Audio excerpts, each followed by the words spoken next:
Thank you very much, Principal Robert Freeman, and thank you, Superintendent Neil Codell, and thank you, President of the Gandhi Trust Fund, Om Prakash Kamaria. I'm delighted to be with all of you. I'm now 71 years old, and in the event of my reaching 75, 80, 85, 90, 95, I will still be described as a grandson of Gandhi.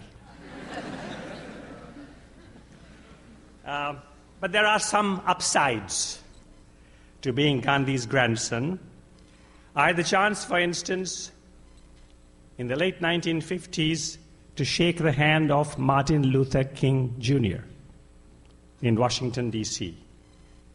I had the chance to meet the then Senator John F. Kennedy, who became later the President of the United States. I have had the honor, thanks to my being the grandson of Gandhi, of being a close friend of the Dalai Lama. And I played host to President Nelson Mandela of South Africa when he was not yet president, shortly after his release from 26 years in prison in South Africa, when he made a visit to India. But there are some downsides to my life. For instance, I never had the chance to be in any gang in my youth in India.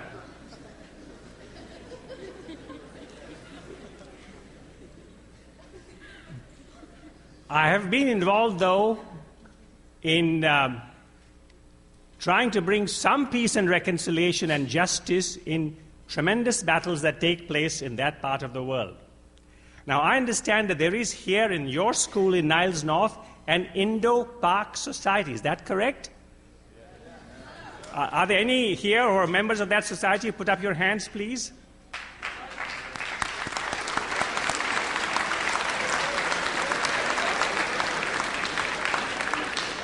So, people of Indian and Pakistani backgrounds get along here in Skokie, in Niles.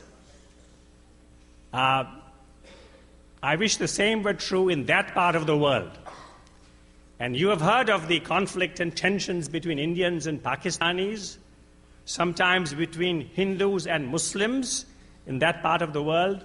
And I've been involved in battling for peace and reconciliation on that score. But then there are other battles in that part of the world. In the northeastern part of India, if you've looked at the map of Asia, there is India, and to the north of India is China, and between these two countries, there is, in the northeastern part of India, a wonderful area which has rhinoceros, which has tea plantations, which has great mountains, and which also sees great conflict between different ethnic groups in the northeastern part of India. Tremendous violence over the last 50 years. And I've had the opportunity to go there and work for peace and reconciliation among those battling against one another in the northeastern part of India. Some of you may have heard of the Punjab in northern India, and often the conflict between Sikhs and Hindus in that part of the world. There has been in the past and some kind of an insurgency in the Punjab. And I've had the chance to work with Hindus and Sikhs for their reconciliation in the Punjab. And to the south of India, there is an island nation called Sri Lanka. And Sri Lanka daily provides headlines to newspapers all over the world about violence. And I've had the chance to work there. And I have to acknowledge that many wonderful people that I knew in Kashmir, where India and Pakistan have had conflicts, in the northeastern part of India, in the Punjab, and in Sri Lanka, people that I have worked with, some of them have been victims of violence and are not living today. So when the peace candle is lit here before you, it reminds me not only of tremendous event that took place 5 years ago in New York, Washington, D.C., Pennsylvania, also reminds me of the tragedies that have occurred in my part of the world. Now, I will speak a little bit about my time, and one, believe it or not, I was kind of your age.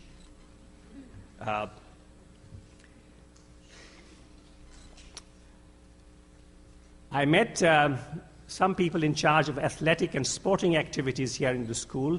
Have some of you heard the name of the game cricket? Well, cricket is something that resembles baseball. I tried to play cricket when I was your age. I wasn't very good at it, but I had a neighbor.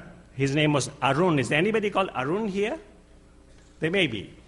People from India often have that name. This neighbor of mine called Arun was a terrific cricket player. He was a good pitcher of the ball, and he was a good batter of the ball, and he was a great fielder of the ball.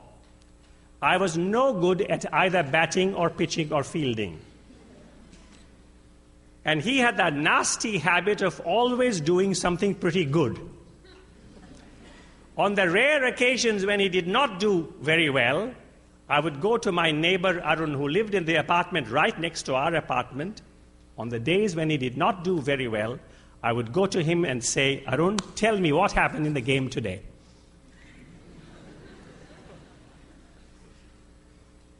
Of course, sometime later, I realized the smallness of my reaction, and believe it or not, I don't know how, I found both the intelligence and the courage to say to Arun, hey Arun, let me be frank, I was jealous of you. And I want to be a partner with you, and let's do something useful together. And today, he and I are terrific friends. His children and my children are terrific friends, and he is a partner with me in the battle for peace in the world. But I want to tell you something else. I don't know whether this sort of thing ever happens in the Chicago area. When I was a little older than you, and I was already going to college in India, in New Delhi, I used to go from my home to the university, a long distance, by public bus. The fare was, 4 annas, 1/4 of a rupee. That's less than a cent today. But let's assume the fare was $1. You paid the money, you got the ticket. But some of us devised the intelligent scheme of not paying $1 to the conductor in the bus who sold the ticket, but giving him $0.50 and not taking a ticket. So he made some money for himself, and I saved some money for myself. So a gang of us, I told you that I wasn't a member of a violent gang, but I was a member of this kind of gang. A gang of us decided that we would improve society. We would introduce some kind of equality, some kind of socialism, so that the bus company would not get the money, the conductor would make some money, and we would save some money. Well, having taken part in activities of that kind, I felt it was worth my doing something to battle also for peace in the world. When I was about 16 years of age, my father was a newspaper editor in New Delhi. Our apartment was above the office of the newspaper and the printing press of the newspaper. And one day, my father was at home, and from the newspaper office, a young journalist came running up to our apartment, knocked on the door. I happened to open the door, and he had a sheet off the teleprinter. And the sheet said, which he wanted to show to my father, the editor of the newspaper. The sheet said, Liaquat Ali Khan, Prime Minister of Pakistan, has been shot at. MTF. MTF meant more to follow. That was the first news, that this man, the Prime Minister of Pakistan, has been shot at. We don't know what's happened to him yet. We will give you more reports when we get them, more to follow. I read this sheet of paper. I was, 15 or 16 years of age. I read this sheet of paper. There was this young journalist coming to meet my father with this. I said to him, I hope what follows is the news that Liaquat Ali Khan is dead. I thought I had made rather a clever remark. After all, Pakistanis were supposed to be enemies of Indians, and although I had never met this man, Liaquat Ali Khan, since he was the Prime Minister of Pakistan, I figured that he was a worthwhile enemy, and it was worth wishing that he would die from this bullet attack. Luckily for me, this man, instead of smiling at my stupid joke, he looked at me with disapproving eyes, and I realized that something petty, malicious from my heart had found expression in my words. And I never forgot that. And that incident helped me years later in not only working for India-Pakistan friendship, Hindu-Muslim friendship, but I wrote a book about Muslim leaders of the subcontinent, of India and of Pakistan, Muslim leaders of the subcontinent. Remember, I'm a Hindu. And one of the Muslim leaders I wrote about, of whom I wrote a mini biography, was this man, Liaquat Ali Khan. I didn't agree with everything he said or did, but at least I got over my petty reaction.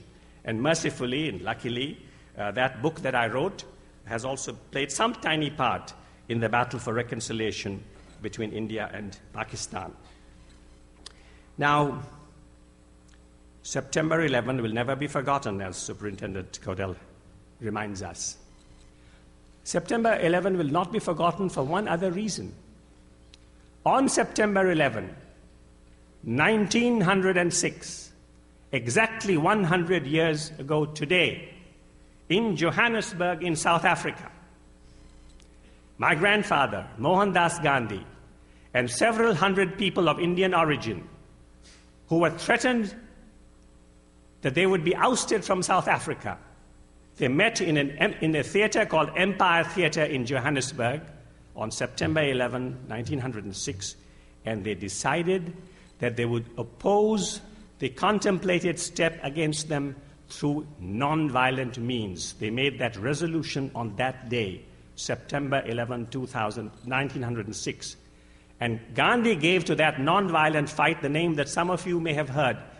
Have you heard of the name Satyagraha? Satya means truth, and Agraha means insistence, or firmness, or clinging.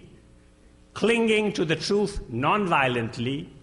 We will oppose what is wrong non-violently, but we will never, never kill the adversary, the foe, the people we regard as the enemy. So September 11 is not only the date of that tragic, indeed wicked attack 5 years ago in the United States, it is also the date of the birth of Satyagraha. And when you realize that Gandhi played a role in inspiring Martin Luther King Jr. and other civil rights activists in the United States, then you see this chain continuing from that day to today. And who knows what some of you will do in the future. Now, some of you know that Gandhi not only fought for India's independence non-violently and successfully against the British, that he also worked for Hindu-Muslim unity, and in fact, because he was working for Hindu-Muslim unity, that he was assassinated by a group of extremist Hindus who thought that Gandhi was more friendly to the Muslims than was necessary or justified. That Gandhi also worked, some of you will know, to protect the so-called untouchables of India. Just as you've had slavery in the United States and in certain other parts of the world, we have had in our part of the world a shameful practice of untouchability, whereby one section of humanity regards another section of humanity as untouchable. And Gandhi, though born in the so-called higher castes among the Hindus, fought all his life against untouchability and for the rights of the so-called untouchables. And of course, he also fought to end the poverty and the injustice of India.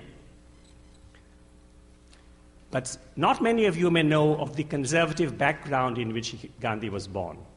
And I will give you an idea of the background in which Gandhi was born.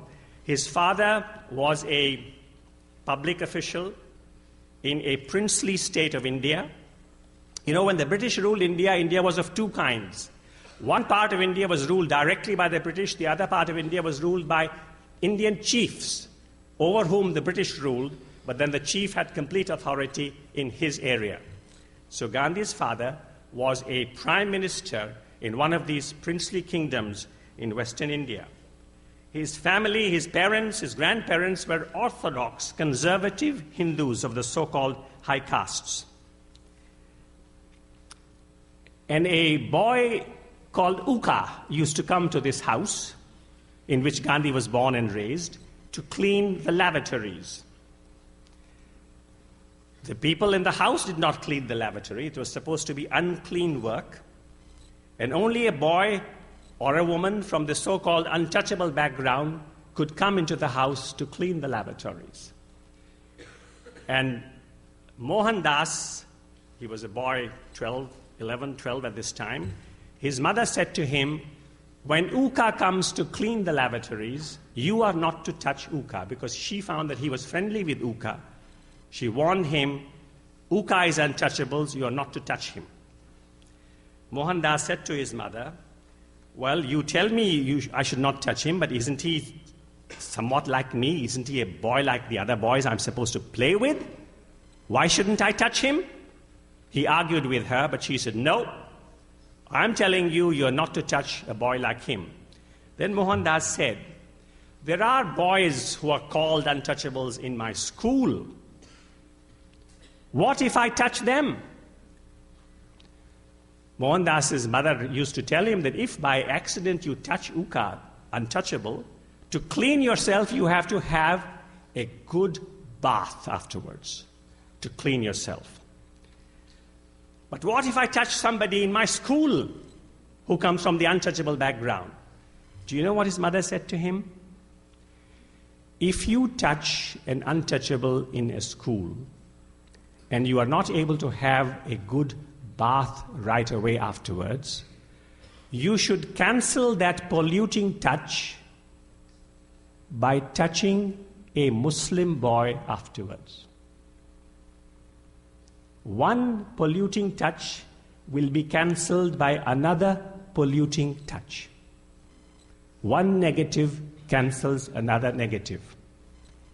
This is the background in which Mohandas was raised.